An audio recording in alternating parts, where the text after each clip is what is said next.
आप लोगों से हाथ जोड़ के निवेदन है कि वीडियो को पूरा देखें, चैनल को सब्सक्राइब करें। आप लोगों की सपोर्ट की मुझे बहुत ज़रूरत है। So guys please subscribe. साहब, आज ये एक बड़ी कार्रवाई हुई है। आपको पता है जो जंग की मुख्तलिफ शक्लें हैं, और इस वक्त जो हमारी जंग की शक्ल है उसको जो नाम दिया जाता है वो अपनी नौयत पे है, मगर इसके साथ ये जो साइबर वार है इस वक्त, यानी मोबाइल डाटा की अभी बात आई है, इसी तरह के डाटा हैक करने की बात आई है। एक वाकया चैनल के हवाले से भी पहले सामने आ चुका हुआ है। इस हवाले से आप क्या समझते हैं कि कितनी हद तक ये वार जो है वो आगे चल सकती है, और ये कितना ख़तरनाक मंसूबा था? देखिए नकी साहब, मैं आपको अर्ज़ करूं कि अब जंग की शक्लें मुख्तलिफ हो गई हैं। आज से 10 साल, 20 साल, 50 साल पहले जो जंग का तरीक़ाकार था या जंग में जो कुछ इस्तेमाल होता था, अब वो यकसर बदल गया है। अब जंग बिल्कुल बिल्कुल उसके अंदाज, उसके बिल्कुल तरीक़ाकार और आलात बदल गए हैं। अब मुख्तलिफ आलात आ गए हैं जिनके ज़रिए जंग की जाती है। और मैं समझता हूँ कि इंडिया हमारा दुश्मन मुल्क है, और उसकी इंटेलिजेंस एजेंसी रा, ख़ुसूसी तौर पर रा जो है, वो हर वक्त पाकिस्तान दुश्मनी में लगी रहती है। और इंडियंस जो हैं, आपको पता है दुनिया भर में जितनी भी ये बड़ी आईटी की कंपनी हैं, यहाँ इंडियंस बहुत बड़ी तादाद में बैठे हुए हैं। तो वो सारे के सारे पाकिस्तान दुश्मनी में कहीं ना कहीं मुतरक रहते हैं। तो मैं ये समझता हूँ कि हमारी जो खुफिया एजेंसियाँ हैं, ख़ास तौर पर हमारी जो आईएसआई है, उसको हम अपनी दिफा की फ्रंट लाइन जो करार देते हैं। पाकिस्तान की डिफेंस की जो फ्रंट लाइन है वो आईएसआई है। मैं समझता हूँ कि हमारी खुफिया एजेंसी जो है वो हर वक्त तैयार रहती हैं भारतीय साजिशों का मुकाबला करने के लिए, भारतीय अज़ाइम को नाकाम बनाने के लिए। मैं समझता हूँ ये एक बहुत बड़ी साजिश थी। ऐसी बात नहीं है कि आप इस किस्म के हमारे लोगों की कोई टेलीफोन हैक कर लोगे या उनका ज़ाती जो डाटा है वो चोरी कर लोगे। मैं समझता हूँ ये बहुत मौसर जवाब दिया गया है साजिश को नाकाम बनाकर। अच्छा, इसी हवाले से ये जो डाटा हैक करना है, डाटा चोरी करना है, ज़ाती तौर पर वैसे तो आपके इल्म में है, आपने एक बड़ा वक्त मुख्तलिफ हुकूमतों को भी देखा है, और आप सहाफ़त की दुनिया से भी वाबस्ता हैं, आपने एजेंसीज़ की कार्रवाइयाँ भी देखी हैं।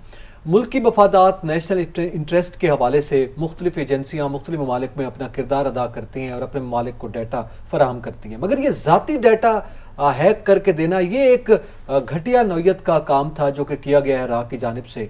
इससे क्या हासिल करना चाहते थे, क्या हदफ क्या हो सकता है? देखें, मैं आपको अर्ज़ करूं कि पाकिस्तान को नुकसान पहुंचाने का कोई मौका जो है ना, वो इंडिया खुफिया एजेंसी रा और इंडियंस के बाकी जो लोग हैं या उनकी बाकी जो एजेंसी हैं वो हाथ से नहीं जाने देते। वो जहाँ भी कोशिश करते हैं पाकिस्तान को कोई नुकसान पहुंचा सकते हैं, वो भरपूर कोशिश करते हैं, लेकिन पाकिस्तान की जानिब से भी उनको भरपूर जवाब दिया जाता है।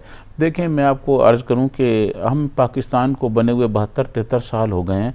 हमने 72-73 साल में सिर्फ इंडिया को ही देखा है, और इंडिया की जो दाव पेच है उनका ही जवाब दिया है। तो मैं समझता हूँ कि अब दुनिया बहुत तब्दील हो चुकी है। अब जो है हम बहुत कुछ सीख चुके हैं, और इंडिया को हर मास पर जवाब देने के लिए हम तैयार हैं। अच्छा, इस तरह की जो कोशिश की जाती है कि वो बिलखसूस हमारे अस्करी हुकाम की और अहम शख्सियात का डाटा हैक करने के बाद यकीनी तौर पर उनका कोई हदफ होगा, वो कुछ मालूमात जो है ज़ाहिर है चोरी करके कोई ना कोई नुकसान पहुंचाना चाहते होंगे। मगर इस वक्त जब हम साइबर क्राइम की बात करते हैं, जिसके तहत ये कार्रवाई की जाती है, उसको क्राइम कहा जाता है, इसी तरह जो ये कार्रवाई की जाती है ये भी आज बेनकाब हुई है, इसके क्या असरात मुरतब हो सकते हैं आलमी सतह? देखें, मैं आपको अर्ज़ करूँ कि हम हर सतह पर, हर जगह पर इंडिया का हर वार नाकाम बनाने के बाद हम आलमी दुनिया को ये बताते हैं कि देखें इंडिया क्या कर रहा है, इंडिया क्या नुकसान पहुंचा रहा है। और ये मैं आपको अर्ज़ करूं कि हमारी तो, क्योंकि इंडिया हमारा दुश्मन है, वो करता रहता है, ये दुनिया भर के ममालिक के दरमियान इसी किस्म की महाजाराई जारी रहती है। आपको याद होगा सदर ट्रंप ने चाइना की कई कंपनियों को जो है उस पर बैन किया हुआ है, और उनके दरमियान एक महाजाराई चल रही है।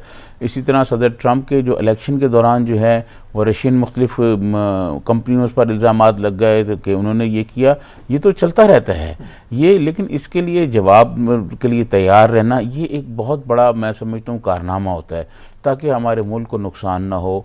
किसी किस्म का कोई डाटा, देखें ये जो हमारे अहम लोग हैं, इनके अगर पर्सनल डाटा चोरी हो जाए तो कोई नुकसान हो सकता है मुल्क का, तो उसको बचाने के लिए हमारी एजेंसियाँ जो हैं वो तैयार रहती हैं। लेकिन इंडिया क्योंकि हमारा दुश्मन मुल्क है और वो भी कोशिश में लगा रहता है, कहीं ना कहीं इंडियंस जो आईटी में हैं उनके बहुत दुनिया भर में लोग बैठे हुए हैं, उनकी एक लॉबी है वहाँ पर, तो वो मैं समझता हूँ, लेकिन ये सारे अज़ाइम हम उनके नाकाम बनाते रहें और इंशाल्लाह आइंदा भी बनाएंगे, इसमें कोई परेशान होने वाली बात नहीं है। आपने एक बड़ी अच्छी मिसाल दी, रशियन कंपनीज और अमेरिका के दरमियान मामला डाटा के हवाले से था।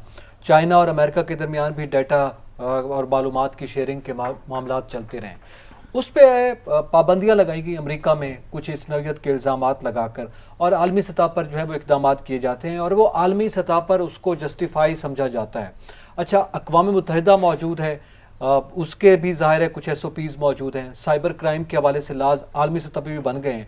इसके बाद क्या ये मुमकिन है कि पाकिस्तान आलमी सतह पर यह आवाज़ बुलंद करे कि इस नौयत के जो डाटा चोरी करने की बात की जाती है तो साइबर क्राइम्स के जो लॉज हैं उनका नफाज किया जाए इंडिया पर, उस पर कुछ किसी नौयत की पाबंदी जो आयत की कम से कम मुतालबे की हद तक हम कर सकते हैं ये बात? देखिए, मैं आपको अर्ज़ करूँ कि जब ये ख़बर आई तो इसके बाद मैंने मुख्तलिफ साइबर क्राइम के लॉ के जो माहिर लोग हैं मैंने उनसे बात की, तो उन्होंने मुझे ये बताया कि देखें इस किस्म की चीज़ें जो हैं ये चलती रहती हैं, मुख्तलिफ मुल्कों के दरमियान चलती रहती हैं और दुनिया भर में लोगों को ये बताया भी जाता है कि जनाब ये हमारे साथ हो रहा है।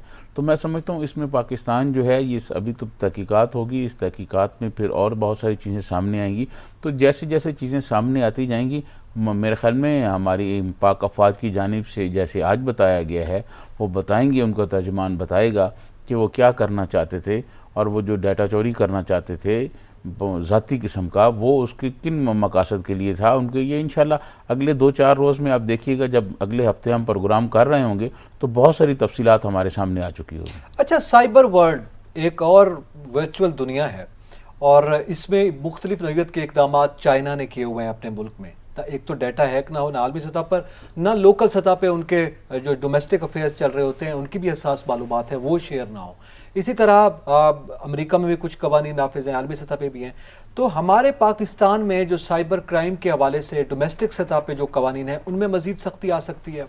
देखें, मैं समझता हूँ कि उनमें ये बिल्कुल सख्ती आ सकती है। हमारे यहाँ ज़रा चाइना का आपने हवाला दिया, चाइना और पाकिस्तान में चीज़ें ज़रा मुख्तलिफ हैं। चाइना में एक तो 1 पार्टी सिस्टम है और वहाँ पर कम्युनिस्ट पार्टी हैं, मतलब गो कि वो पूरी तरह उस तरह नहीं है जैसे कम्युनिज़्म कहा गया है, लेकिन फिर भी वो एक मतलब जो है उसी लाइन की वहाँ हुकूमत है। और मैं समझता हूँ कि उनके यहाँ आज़ादियाँ उस तरह नहीं हैं जिस तरह हमारे यहाँ हैं, उनकी अपनी तरजीहात हैं। हम अभी चाइना के स्टेज पर भी नहीं पहुँचे, चाइना तो काफ़ी तरक्की करके काफ़ी आगे जा चुका है, हम अभी उस तरक्की की उस सतह पर नहीं हैं।